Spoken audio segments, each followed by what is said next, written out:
Hello and welcome back to Silver Hill Drives. I haven't made a video in almost 4 years, so I'm a bit surprised that over 6,000 of you are still subscribed to my channel, and to be honest, I'm not surprised at all if like 1,000 of you bugger off after this video because, well, I haven't been making good content. But let's try this thing again. Let's wait when they pass. The art of video making. Anyway, let's try this again. I haven't made new videos mostly because I didn't have the time or the energy, but one of the big reasons was that the newer cars just didn't excite me. Like, of course, the new GT3s and other supercars or stuff like that are nice, but generally speaking, all new cars are the same. Most of them are electric.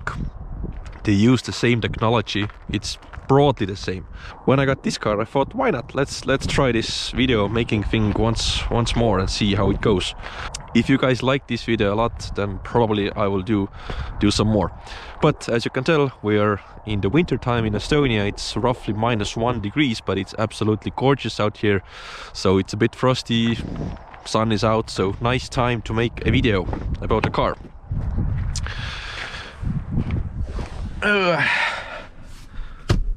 Inside the Ora, it's a small car of course, but there's pockets of legroom. I'm not a tall guy, but I can fit here no problem. Under the seat there's enough room to keep my feet comfortable. Even the materials, let's be honest, it's a cheap car compared to prices nowadays, but it's okay. Plasticky, but it's okay. Now the first problem with this car starts with the boot. Again, it's a small car, but this is very small. Like, this is... I'm not sure you can fit 2 small Ryanair suitcases in this thing. Maybe you can, but it's like a backpack kind of situation down here. And since it's freezing outside, let's step inside and see what it's like. So first things first, you don't have to push to start or anything, just foot on the brake, put it into drive, and you are good to go.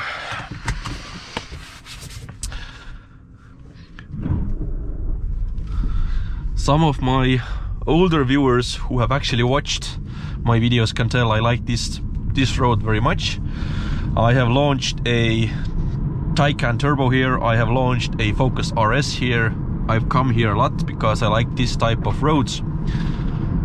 It's very close to the city and it's still, let's say, secluded enough so I can make a video comfortably. But enough with the road. What's this roly-poly car like? So it's wallowy, definitely. It's not a sporty ride, I can tell you that much.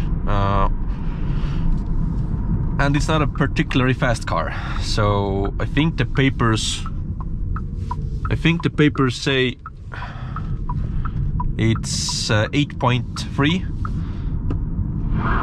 Realistically, since it's front wheel drive, it cannot get a good grip, at least in this weather, but I'd be surprised if it gets good traction in just, let's say, rainy conditions.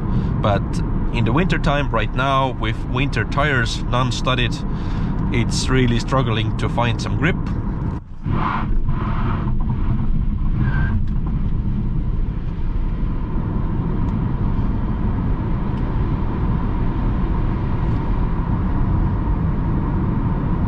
And let's say 70 to 100. Well, it does take some time. It does take some time.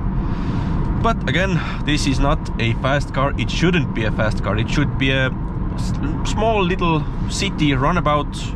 And for that, to be honest, it's pretty perfect. Like, let's set aside the facts that I don't like new cars generally because they all look the same. Screen here, screen here. It's a tech fest. of competing who can make the worst screen, apparently, because none of them work as it should. Like, there are some screens out there, like newer Audis are pretty good, but generally they're so confusing. I would say they're dangerous, to be honest, like really dangerous. Just look at this screen here. I'm not sure if you can actually tell a difference. I'll put a clip here later on, but the text is so small. Like, what's like font like 1 or something? It's ridiculously small.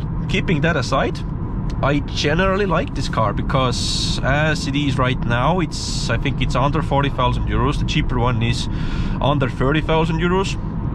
New car prices are ridiculous, let's not go there, but it's well priced for what it is, I would say.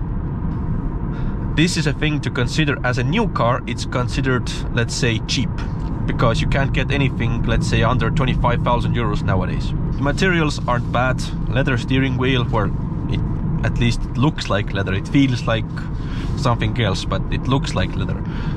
Something that looks like, I'm gonna say, almost like Alcantara or cheap leather, but again, it's better than plastic, so good. Seats, I would say comfortable. I have tons of legroom, tons of space. Everything is where it is. It doesn't even jiggle or rattle too much. Everything here is actually very well made, to be honest. I love the toggles here. Get distracted. Please concentrate while driving.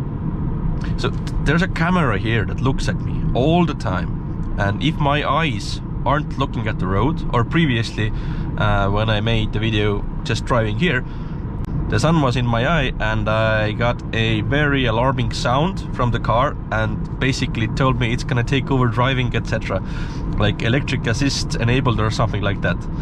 To be honest, well, if a Chinese car tells me that I'm gonna take over your steering, I don't trust them very much, to be honest. Like, really, do you want to hear something like that from any car, specifically from a Chinese car maker? I don't think so. And that's where I think I come to the biggest problem, or at least in my mind, the biggest problem with this car and these types of cars in general. It's not the options. All of them have good headlights, good tech, you get heated seats, etc. Keyless this and that, sensors here and there. You don't really care about that because every new car has that kind of tech. It's standard nowadays. You don't get halogen headlights anymore. So the problem for me is that Chinese thing, and I just can't wrap my head around the fact that they're actually making good cars now.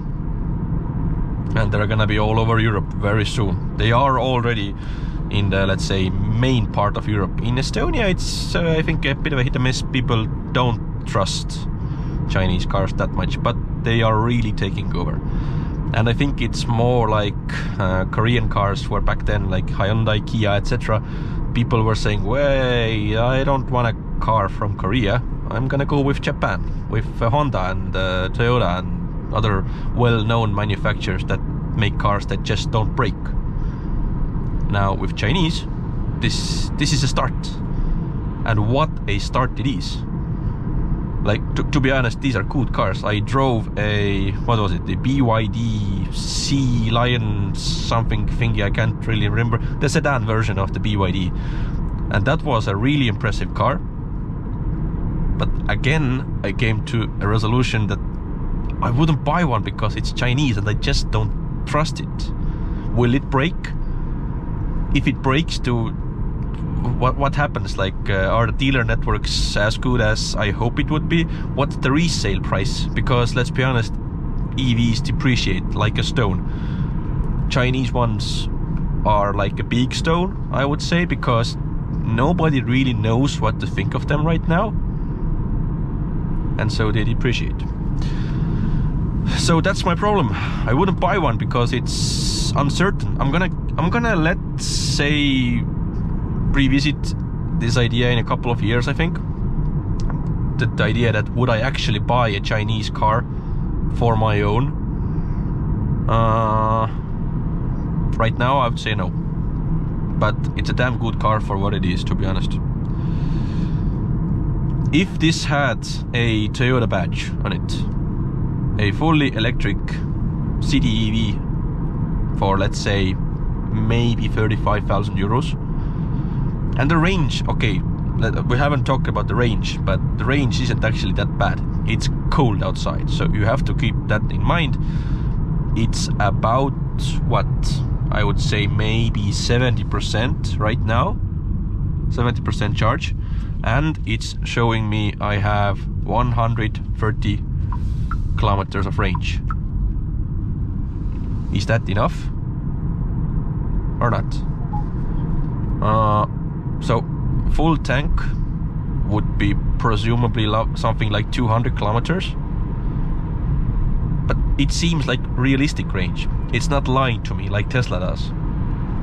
Don't sue me, Tesla, please. But Tesla's, let's be honest, on colder climates it might say you get 300. Realistically it's gonna be 200. Of course it depends how you drive, etc. We all know that it likes warmer temperatures and not flooring it, but still Tesla seems to be, let's say, more aggressively on the other side compared to, let's say, VAG Group, which seems to be okay on that side, and this car as well, because I can't remember what kilometer was when I started, but it hasn't declined more than I have driven. I can tell you that. Even I think it's I've driven more, yeah. So it's not that bad as far as range goes.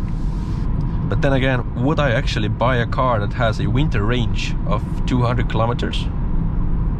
Like the more newer Volvos, etc., BMWs, all of them have like plug-in hybrids that can do almost 100 kilometers. And that's like a real 100 kilometers. For the Volvos, at least, I can tell you, let's say the V60 can do easily 80, 85 kilometers. I've tested it.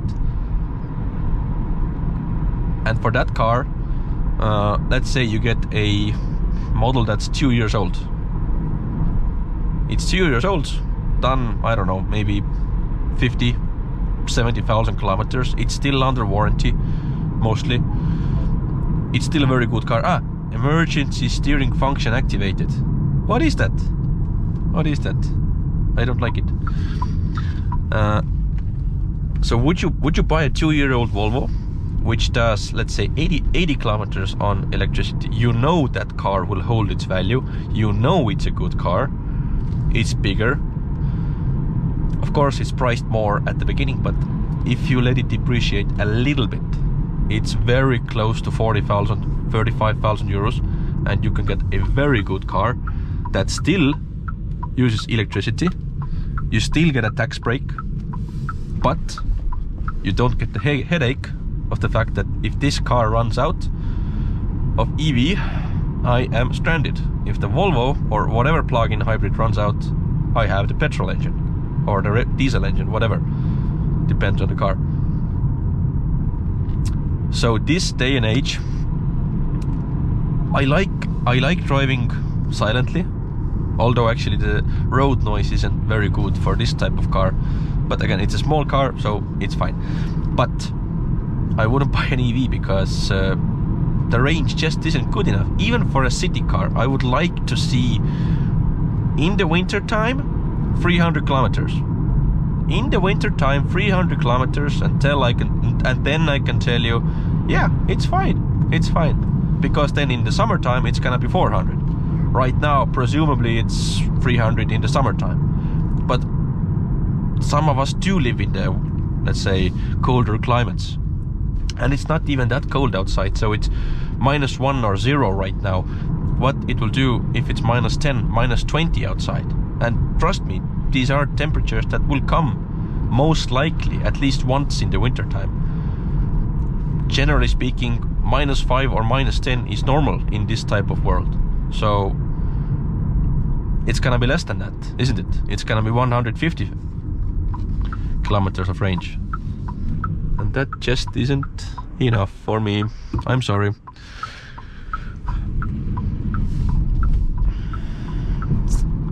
So that was my quick review of the GWM or Great Wall Motor Company Ora free Funky Cat version.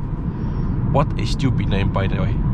Rambling now, but anyway, thank you for watching. Let's see how this video does. Maybe I'll make more, maybe I won't. We'll see. Thank you for watching.